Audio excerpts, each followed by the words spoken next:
Good morning, everybody. This is Father Peter Kazmarek from St. Francis of Assisi Church in Green Lawn, and offering you some reflections on our recent trip for young adults to Medjugorje in Bosnia-Herzegovina.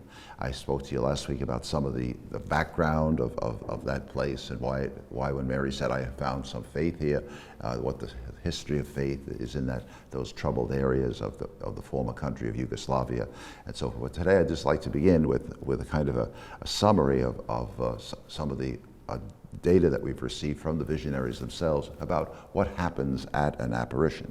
Now, I want to read this to you because, after all, this is why people come to Medjugorje. When we have the youth conference, they're not emphasizing just the content of the visionaries' recording of what Mary was doing, but they're celebrating the whole of Catholic spirituality. But on the other hand, people come precisely to Medjugorje because they believe it's very likely that these events really did happen. Now, the whole point of it, of course, is that the Church has approved the spirituality and has praised the pastoral work of the Franciscans in Medjugorje, but they're reserving for a later time the actual declaring of anything supernatural happening. Now, this is not really an escape from their responsibilities. Of course not. Some people are impatient that the Church does not give more of an approval of everything, but they really can't, given the fact that it's an ongoing phenomenon, and the visionaries are still in the process of communicating things on some timely basis to everybody. And the whole idea, of course, is that you really wait till it's over, and then you can really get a perspective on the entire thing. So I don't expect that there'll be a full approval of it, probably maybe even in the lifetime of the visionaries, because of the fact that the alleged apparitions are many thousands by now, and a lot of it has to be sifted through. Okay, so we have to be patient with the way the Church works, even as we're celebrating God's love that has been reinforced in us, through the experience of going to Medjugorje, which we do at Mary's invitation to be renewed. The spirituality is very basic and very fundamental. It's nothing in a certain sense that you haven't heard before, but on the other hand, there's a certain immediacy, there's a certain todayness about the whole thing that you don't find in the other places, and it's a magnificent kind of a thing. Let me just read the description of what happens at an apparition. I'm sure you're going to be intrigued by it. Description of Our Lady's apparition. This is from Maria. A little before the apparitions, the visionaries always pray the Creed and 7 Our Fathers. And they were very pious young Catholic kids when they started out, and very ordinary. What could they do? Well, they had to have something that they were familiar with to begin praying. It's as simple as that. So, and the 7 is traditional for many ways. So look at that. There's a combination of 7 Our Fathers, Hail Marys, and Glory Bees. As the moment of the apparition approaches, they feel excitement in their hearts before the encounter with the Mother of God. So there's a unique feeling of excitement that comes over them, okay? So you can't really produce that artificially. It either is there or it's not there. They feel, in the beginning of the apparitions, they used to be standing, and they would instantly fall on their knees as soon as Mary appeared to them. Today, the visionaries are always kneeling down before the apparitions. Before Our Lady appears, they all see 3 flashes of light, and that is the sign for them that Our Lady is coming. The apparition is always at 5:40 wintertime and 6:40 summertime. There you have the origin of the famous 206. The 206 was the original way that the hour of the apparitions. And of course, 206 is kind of the logo that's been taken over by one of the larger companies that deals with apparitions, 206 Tours. And everybody asks, what's the 206? What's the 206? It's the timing of the apparitions. Those flashes of light are always guidelines for them regarding the direction from which Mary will come. The first light was on Apparition Hill, and it came from the east. In that way, they knew which direction to take to come to her, especially in those days when the apparitions were taking place on the hill. If the light did not appear, the apparitions would not take place. Ivanka said in that period, while she was having daily apparitions, she did not have them on only 5 days until 1985. Our Lady never explained why she did not come on those days. She said not to worry if she did not come, because God had his reasons for not sending her on those days.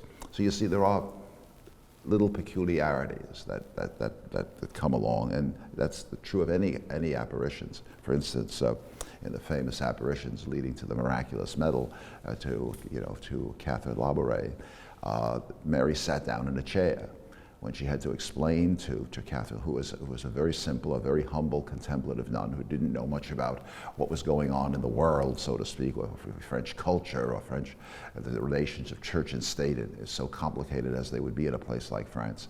It would be beyond a contemplative sister, from a little country village to understand all of this. So Mary sat down in a chair and for 2 hours explained all the trouble that the Catholic Church would get into in France in the next 100 years. Not a bad way of doing it, I suppose. This would motivate Catherine to pray harder and to give her a sense of the urgency about getting the miraculous medal out to people. But but Mary chose a unique way, and you can see the chair today. Okay, you can see the chair that Mary sat in, that Catherine saw Mary sit in. Okay, well, I mean, I don't know whether Mary sat in any chairs or has spent 2 hours with these visionaries from Medjugorje, but it happens a little different every time. They say that while Mary is with them, she is always accompanied by some kind of a melody. They were able to see her on many occasions with the presence of angels. Their eyes are turned toward the sky because, as they say, the cloud on which our Mary is standing is at the level of their heads while they are kneeling down. Her presence is surely physical. They are able to see her as if she is a real person. They talk to her, they hear her voice, and they're able to touch her. Some of them have had a chance to touch Our Lady on a few occasions, and she touched them as well. She extended her hand to them, hugged them, and kissed them. These happen on the days when they celebrate their birthdays or name days, and on the feast of the Nativity of the Blessed Virgin Mary. That's a special one, by the way, for Medjugorje. And again, why? Well, I guess maybe Mary felt, as just a person who's got a little bit of a self-concept. Oh, my birthday's being neglected. I've got a lot of other feasts going, the Assumption, the Immaculate Conception, but nobody's paying attention to the birthday. Hey, I want a birthday cake too. It's something like, it looks like Mary is sort of saying, it comes across as much more intimate and personal, all right? They all say they perceive her as a mother and as a best friend. When she speaks to them in a way they cannot be described in human words, with love, kindness, and gentleness. Sometimes she even touches them lightly on the shoulder. When they do something wrong, she does not have to say anything, has just a glimpse of her sight, describes much more than thousands of words. In those moments when they do something wrong, it feels as if they would go down through the floor.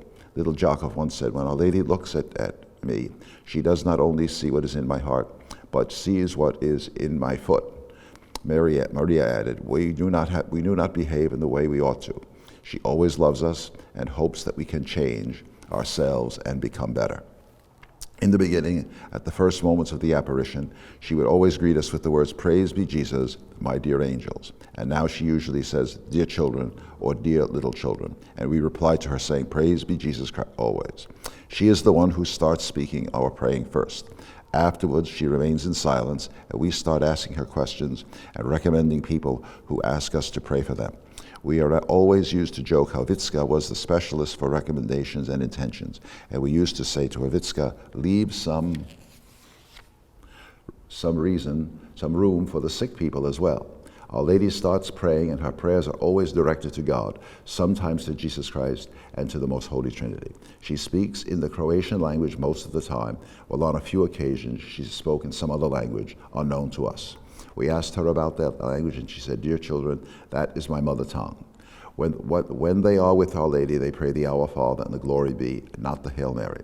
When Our Lady prays over sick people and those present at the apparitions, she prays with her extended hands, which can only sometimes be which sometimes put together for prayer. In that moment, she blesses. She makes the sign of the cross, and just like the priests do, and in the end she says, "Go in the peace of God."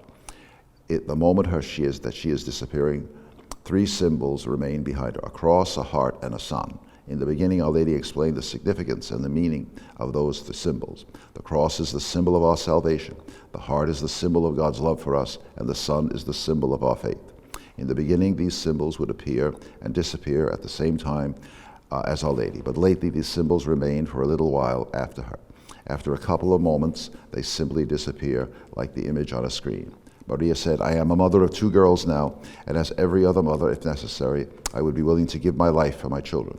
But when I am with her, my girls do not exist. It is all about Our Lady and I only feel the desire for her to take me along with her. On a couple of occasions, Mary appeared to them with a gray cross. Only once, according to Ivan's testimony, while he was praying in the chapel in Vesco, the whole chapel became radiant with a light, and there was a huge red cross on Jesus' image. Well, you see, there's certain variety to the thing. Anyway, I thought I would read that just to give you a sense of the human dimensions and the concreteness of the experiences. When you go to the youth conference, the visionaries are not center stage. We're celebrating God's love. We're celebrating the vocations that we have as the young people, especially looking forward to serving God. All right, and but the visionaries are always in the background. And usually toward the end of our pilgrimage there, the word will spread that of one of the visions is going to be, in a certain sense, semi-public, and a couple of thousand people will gather at a certain place. And it's been, I think, Maria the last 2 times, but others have come along. Others of the visionaries have shared their experiences with large crowds also right at the end of the conference. And so what it really is all about is not that it's necessary to be a good Catholic and a good Christian, that you have to go to Medjugorje. No, the Lord calls you to it in a certain way. And if he calls you to it, then we'd urge everybody to try to really shake up themselves a little bit, refocus themselves, and think about is it real, is it not real for me this time around. Next year, there's going to be a little bit of a conflict between the World Youth Day and the youth conference in Medjugorje. Okay, we hope that we'll be able to, have sufficient people for each one. So please keep us in your prayers. I want to conclude my presentation at this time saying that the young adults really profited tremendously. In fact, they had some unique experiences which they'll share with you at times if they get a chance. So I want to thank everybody for giving us a good hearing. Remember, while Medjugorje has not been formally certified on the level of Lourdes or Fatima, even those you're not forced to believe in them as a faithful Catholic, but you're encouraged. It's the same way now with Medjugorje, where people are actually encouraged by the church officially to make pilgrimages there because of the great fruit, the great abundance. A wonderful place for confessions, probably more confessions being heard in Medjugorje than maybe in any other single locality or single church in the entire world, probably even more than St. Peter's, which has confessions every single day from dawn to sunset.